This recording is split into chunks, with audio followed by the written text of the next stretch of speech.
Hi everybody and welcome back to my booktube channel, Books with Leo, and today I am here with the finally fall tag because it is finally fall and I'm really excited. So the finally fall tag, I have no idea who it was first invented by, who made it up. I don't know, I couldn't find it. I tried to find it online. Couldn't figure it out, but every year during autumn time I see it going around on booktube and it is one of my favorite tags, and I don't think I've ever done it actually, but I love watching it. So here I am this year actually doing it, which is really nice. So this tag has a bunch of questions related to autumn season and also a bit Halloweeny, spooky. So yeah, that's just a lot of fun. I've selected some books to talk about. Almost all of them are also quite autumnal, so yeah, that's very exciting. So without further ado, let's get into the tag. So the first prompt is, in fall the air is crisp and clear, name a book with a vivid setting. Now when I read this question I immediately had a couple of books in mind, and I'm going to talk about two of these books. Firstly is the book I'm currently reading, which is Sorcery of Thorns by Margaret Rogerson, who also wrote An Enchantment of Ravens. This book is one of the most atmospheric things I have ever read. The setting is so vivid, it makes you want to be there, live there. If you love books about books, I want to sort of throw this book at you right now because you need to read it. But also if you love magic and libraries and stuff like that, amazing read. Especially the first 100 pages were my favorite thing ever. After that I liked it a bit less, but now I'm more towards the end and I'm liking it again. So I'm not sure where it's going with me in this book, but it does definitely have a very vivid setting, and that's one of my favorite things about it. This is a standalone fantasy novel about Elizabeth Scrivener, who works as an apprentice at one of the Royal Libraries of Austermere, and Austermere has a lot of libraries and they all are in this one circle, and then in the middle there's the capital and there's one big library. And books aren't just any old regular books in this world. No, they're grimoires and they're alive, they're filled with magic to the brim. All of the books have their own personality, so they're like locked in the library, some of them, and they scream, and sometimes there's ghosts coming out of them, or they can do magic actually, or they talk to you, or they are sort of huffing because they don't want to open for you, stuff like that. So the books are alive, which is really fun to read about. Elizabeth basically grew up in the library because she's an orphan, and then she's trained to become a warden where she defends the kingdom from sorcerers but also evil books and stuff like that. In a very mysterious turn of events, and Elizabeth gets blamed even though she didn't do it, and so she gets sent off to the capital, and there she meets this wizard and some stuff happens, and there's a lot of mystery, there's some heists, it's very funny. There's a demon character who's one of my favorite characters ever. This is a very fall appropriate read, so definitely a good answer for this question. The other book I immediately thought of was Plain Bad Heroines by Emily M. Denforth. I've recently read this and it wasn't my favorite thing ever, but it's definitely very atmospheric and it's also a really good autumn read. So this is about some girls in a boarding school and it's very sapphic and there's a lot of mystery. There's dual timelines, somewhere in the 1900s and in the now. There's movie stars, there's Hollywood, there's bisexuals, there's this creepy school and a mystery that went down there, the murders.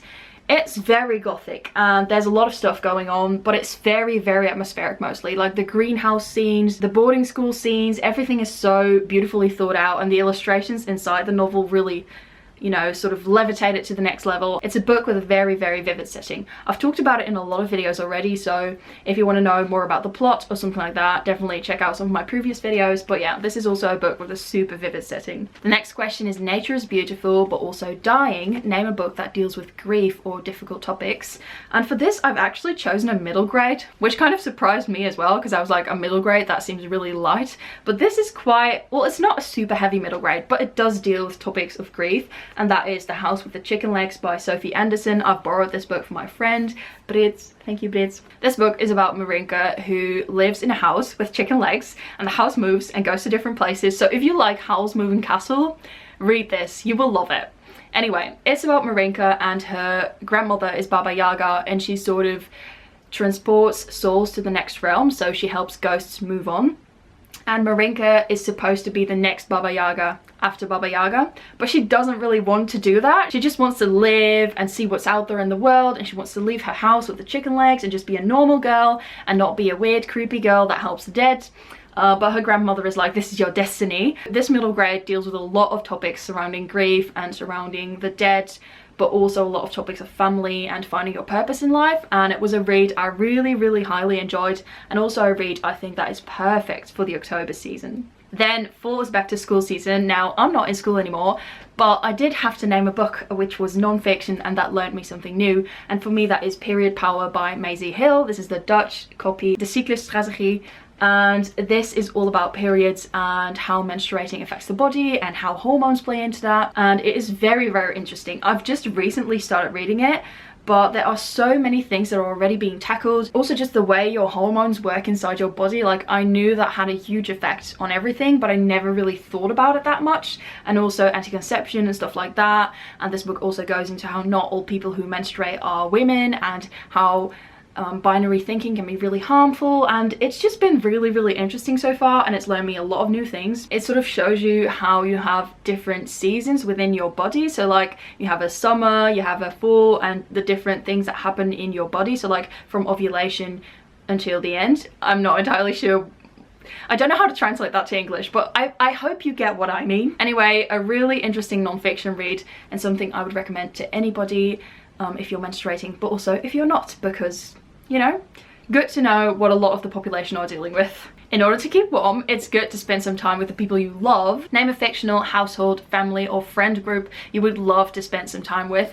This was a question I didn't have to think about at all, because for me, that's definitely the friend group from The Black Veins by Asia Monet. Guys, this book is just so much fun. It's about a group of teens who go on this magical journey. It's sort of a road trip. It's really very found family, but it's also about regular family. It's about magic. It's about finding new friends, discovering yourself, coming of age. There's no romance in it, so it's very focused on the main character and her journey. It's very character driven altogether, and all the characters in this book are just so lovable. Like, I want to hug all of them. I want to be friends with all of them. This is definitely the book I would pull up for this question, but it's also a very atmospheric book, so that's also really great. Then the next prompt is: the colourful leaves are piling up on the ground, so show us a couple of beautiful fall coloured spines. So I've got a few books that I think have really beautiful full colours on them. This is Rule of Wolves by Leigh Bardugo.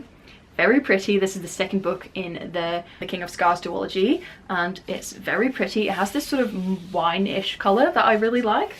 And then I also think that These Violent Delights by Chloe Gong has a very fall themed cover. I don't know, this just sort of screams fall to me, not sure why, but it's just very beautiful.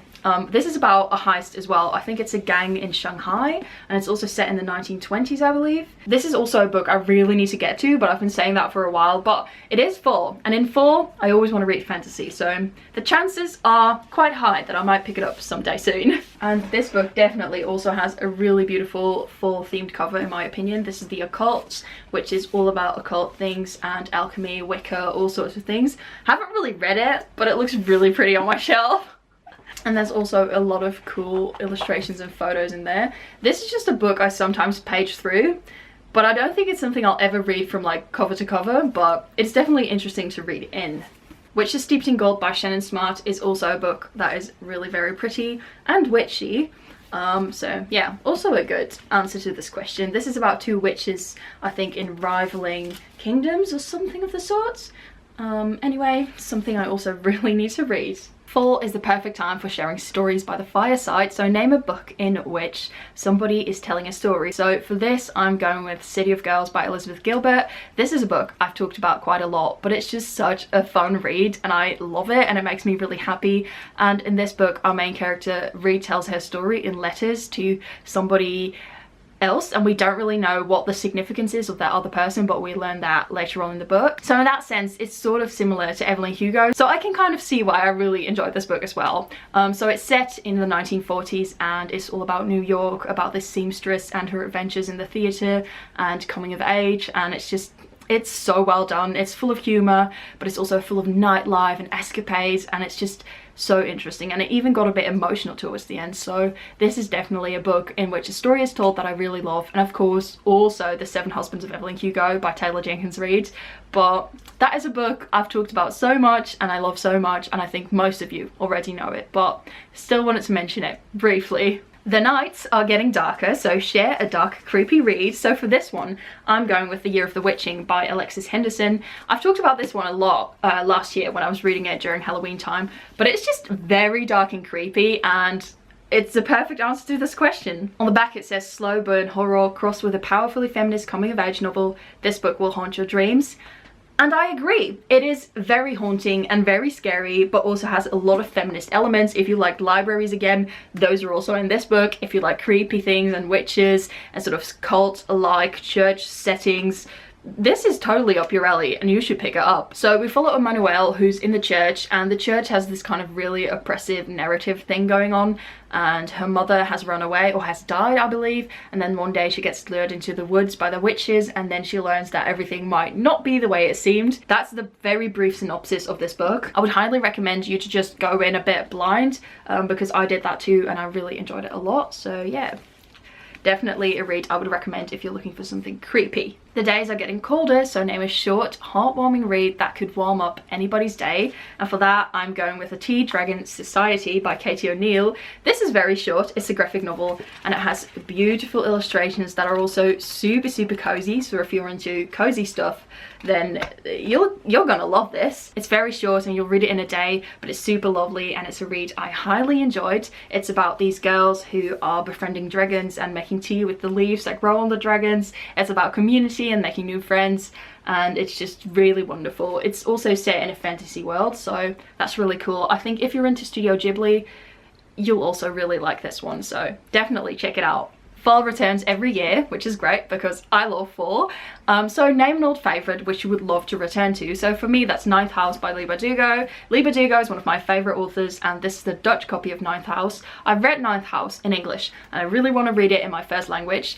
This copy is also very pretty, and it also has some art on the inside. This is a very dark academia read, which is about Alex Stern, who is in this sort of murder mystery, slaughter, horrible accident, and then she wakes up and she gets swooped off her feet to go to his secret society within Yale, and there she has to deal with all things occult, and she can see ghosts. She has to help the secret society with the ghosts. That's basically what this book is about. There's also Darlington, a side character who I adore, and it's just really, really good. I enjoyed it so much. It was super atmospheric. I loved the whole ghost element. If there's ghosts in books, I'll almost always love it. So this is definitely a read I really enjoyed and I really want to return to. I also wanted to reread it last year, but I didn't even get to it.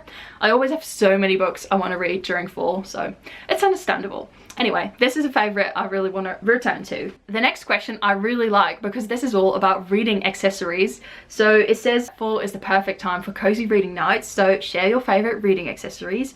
So I love a good scented candle. This one is pumpkin spice and it smells so good. It smells sort of like spiced cookies, like, oh, I wish I could just smell this all day long. So I always buy way too many scented candles and then I burn them and it just makes me really happy. So this is definitely a good reading accessory. And then of course I have a bunch of bookmarks. I have my own web shop where I sell my bookmarks. So definitely I had to show some of my own bookmarks. This is an exclusive one I did in collaboration with a book box. So you can't buy that one, unfortunately. This one is still in my web shop. It's very pretty. I love this one. This is one of my favorite designs I've ever made. And I think this one is also quite fall themed. And this Six of Crows one with rosé foil. Oh my god. And then the Dark Academia bookmark is also a great fall reading accessory. And then of course some of my friends' web shops and my personal favorite web shops. This one is from my friend Brit. I love the little sort of bronze foil detailing and the tassel. And these are from Foxden Illustrations. Very pretty and really big as well, and a really cool sort of textured paper. So I love her web shop too. And of course I couldn't forget a good mug, which is also one of my favorite reading accessories. This one is very fall themed, so I thought it was appropriate. That was the finally fall book tag. I really enjoyed filming this video and sharing all these autumnal things with you guys. If you have any great fall reading recommendations like horror or maybe witchy reads or anything else that you feel is very fall themed, then definitely let me know in the comments down below. And also let me know if you enjoyed this video, so leave a comment down below. If you don't know what to comment, just comment some cute fall emojis like some leaves, maybe some stacks of books, whatever you feel is very fall themed. I'm tagging anybody who wants to do this tag, so yeah, feel free to also do this tag. And yeah, I'll see you guys in my next video. Bye!